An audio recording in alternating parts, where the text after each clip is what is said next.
ওখানে হঠাৎ করে পা ফসকে গিয়েছিল আমার। আচ্ছা, পা ফসকে ওটা কি গানের শুটিং ছিল? হ্যাঁ, গানের শুটিং ছিল। তখন আর কি মানে ওই সময় খুব মজা করেছি, মানে কাঞ্চন ভাই আমাকে হেল্প করেছে উঠাতে। তারপরে তো খুব হাসাহাসি যে নায়িকার ভাবে পড়ে গেলে কিরকম হবে। আচ্ছা,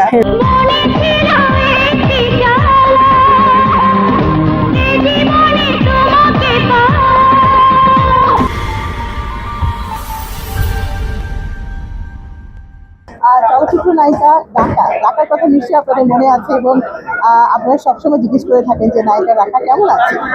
তো চলেন এখন আমি রাকার সঙ্গে কথা বলি। কেমন আছেন আপনি? আলহামদুলিল্লাহ, আজকে তো ইলেকশন হচ্ছে ফিল্ম ক্লাবের, তো তারকাদের পদচারণে মুখরিত আজকে এফডিসি প্রাঙ্গণ, অনুভূতিটা কেমন? না, খুব ভালো লাগছে আমার, কারণ এটা একটা নির্বাচন যেখানে আমরা সবাই একসাথে মিলিত হই। পুনর্মিলনীর মতো একটা আমাদের রিউনিয়নের মতো, যে আমরা সবাই আসি, দেখা হয়, আমাদের সাথে সুখ দুঃখের কথা বলি, একটা মিলন মেলার মতো হয়ে আচ্ছা, তো যখন এফডিসিতে আপনি শুটিং করতেন তখন তো অনেক সিনেমা হতো, তাই না? হ্যাঁ, তখন অন্যরকম একটা পরিবেশ ছিল, সবাই তা তো অবশ্যই। শুটিং নিয়ে ব্যস্ত, হ্যাঁ, তাই না? সেদিনগুলোর কথা কি মনে হয় আজকে যখন এফডিসিতে আসছে? অবশ্যই সেগুলো মিস করি, মনে হয় তো অবশ্যই। সব জায়গায় স্মৃতি আছে, তাই না? হ্যাঁ, প্রতিটা হ্যাঁ, ফ্লোরে। প্রতিটা ফ্লোরে শুটিং করেছি, স্মৃতি। তো এই এফডিসিতে কি কোনো মজার স্মৃতি আছে যেটা আপনি আপনার এখনো মনে আছে, এরকম কোনো স্মৃতি আছে শুটিং করতে গিয়ে?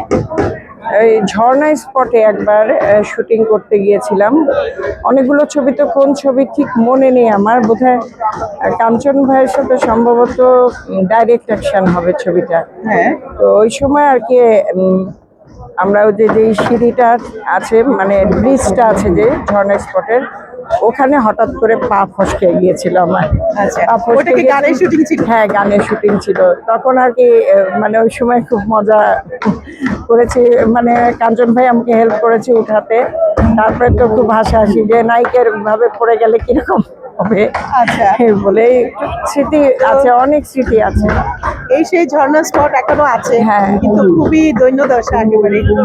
তো অনেক শিল্পীরা, কিন্তু পুরনো শিল্পীরা বিশেষ করে মন খারাপ করে যে আমরা কত শুটিং করেছি এসব জায়গায়, অথচ এখন কোনো শুটিং হচ্ছে না এবং এগুলো অযত্নে পড়ে আছে। তো শিল্পী হিসেবে আপনার কেমন লাগে এগুলো? না, অবশ্যই এটা একটা দুঃখজনক ব্যাপার যে আমাদের এফডিসিটা এভাবে অযত্নে পড়ে আছে। তো সেক্ষেত্রে আমি প্রশাসনের এবং সরকারের উভয়েরই দৃষ্টি আকর্ষণ করব, যেন আমাদের এফডিসিকে সংস্কার করে সুন্দরভাবে, মানে একটা পুনর্জন্ম হয় না, যে সেরকম একটা যেন আমাদের এফডিসি পুনর্জন্ম হয়, যেন আমরা নতুনভাবে তাকে নতুন সাজে দেখতে পারি। আমি এর জন্য সবারই সহযোগিতা প্রয়োজন, খালি প্রশাসন না, আমাদের শিল্পীদেরও উদ্যোগ নিতে হবে।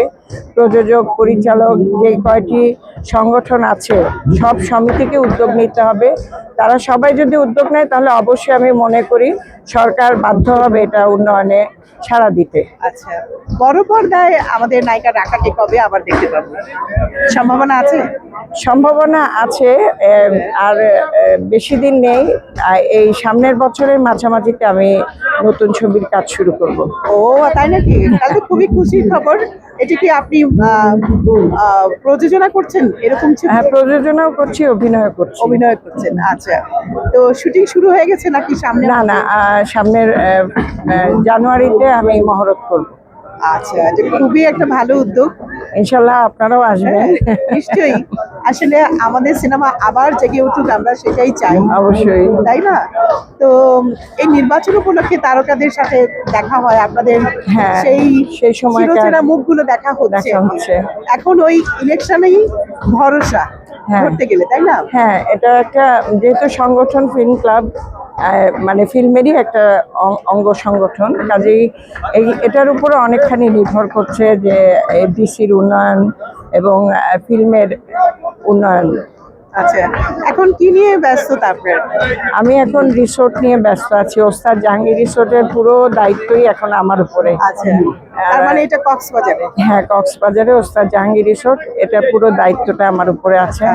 আমি খুব কষ্টে সময় বের করে আর কি এসেছি, যেহেতু সবার সাথে দেখা হবে। তার মানে আপনি কক্সবাজার থেকে ঢাকা এসেছেন হ্যাঁ, এই ভোট দেওয়ার জন্য? ভোট দেওয়ার জন্য, এবং সবার সাথে দেখা হচ্ছে, খুব ভালো লাগছে যে ভোটে এসে যে সবার সাথে দেখা হচ্ছে। এই আনন্দের জন্যই আমি এত দূর থেকে ছুটে এসেছি।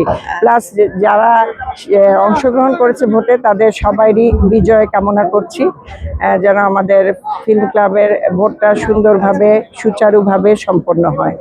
নিশ্চয়ই অনেক অনেক ভালো লাগলো, আসলে অনেকদিন পর আপনাকে পেয়েছি। আপনার ভক্তদের উদ্দেশ্যে যদি আপনি কিছু বলেন।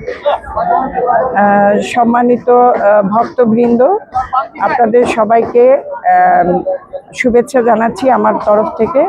যেন সবাই ভালো থাকেন, সুস্থ থাকেন। আপনাদের জন্য দোয়া, আমার জন্য দোয়া করবেন।